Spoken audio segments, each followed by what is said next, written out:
Hello, friend.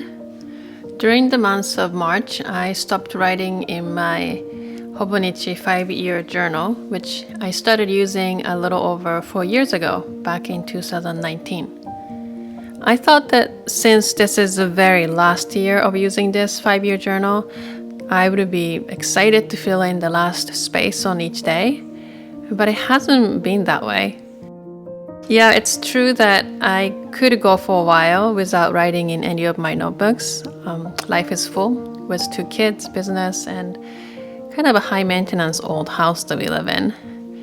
But still, it was really peculiar to me that I almost avoided picking up my 5-year journal while I was still spending time writing in other notebooks. In the last 2 years, when I read the page of March and April entries from the past few years, I felt this sensation of reliving the onset of the pandemic from 2020.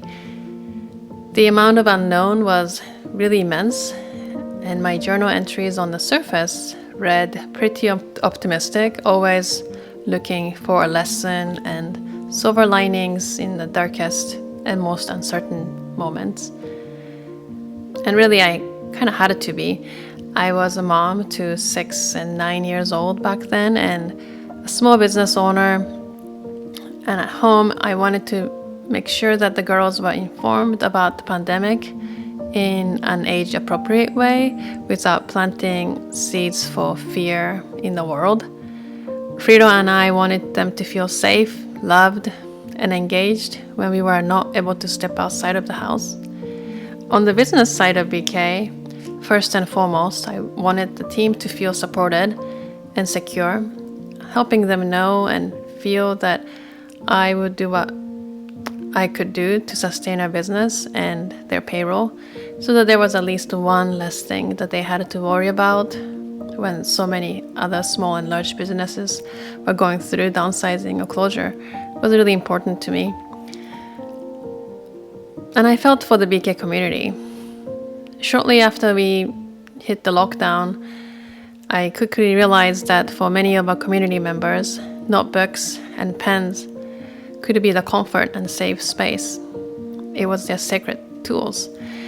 And we could include a touch of humanness in each parcel we sent out when we all felt isolated. With so much going on, it was difficult to process what was going on inside, emotionally, at least for me. If I had admitted that I was really worried about the uncertainty of the future back then, I might have collapsed under the pressure and might not have been able to carry on with the role that I was playing. And actually playing all of the roles I took part in during that time was intentional. I knew I wanted to step into those roles and contribute to the world around me in a meaningful way when it just felt really helpless in larger context. I'm grateful to be able to witness both of our girls today growing and thriving in their unique ways. They are engaged in their activities, friends, and nature.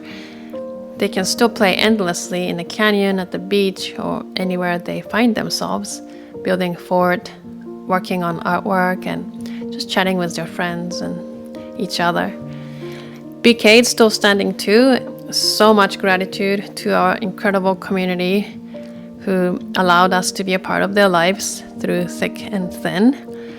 And then there are our BK team members who are always up for good laughter when we work together and are continuously wrapping good karma into everything we do, still to this day. And then here's me and my past journal entries. I am allowing myself to open some of my March 2020 entries whenever I feel ready for it. And even though my journal entry is mostly focused on life lessons and insights from that time, from that very difficult time, by having the record written by my own hand, I can trace time and receive that vivid experience from that time. But this time I let myself slow down a little bit and acknowledge all of the feelings that existed at the time, reassuring that it would be okay, that we were going to be okay. And I suppose that is the power of having personal writing from the past intact. The healing process could arrive much, much later than we expect. And in my case, writing didn't need to include all of the details to be a tool to process the events more intentionally later. Having anything written has been enough for me to trigger the process to cycle back to the place where I needed to revisit and heal. So I would say, don't judge your writing. Whether it's true to the event or slightly skewed by your perspective of the time, it perhaps doesn't matter. Having it written something about it is better than not having it at all. So when in doubt, keep writing.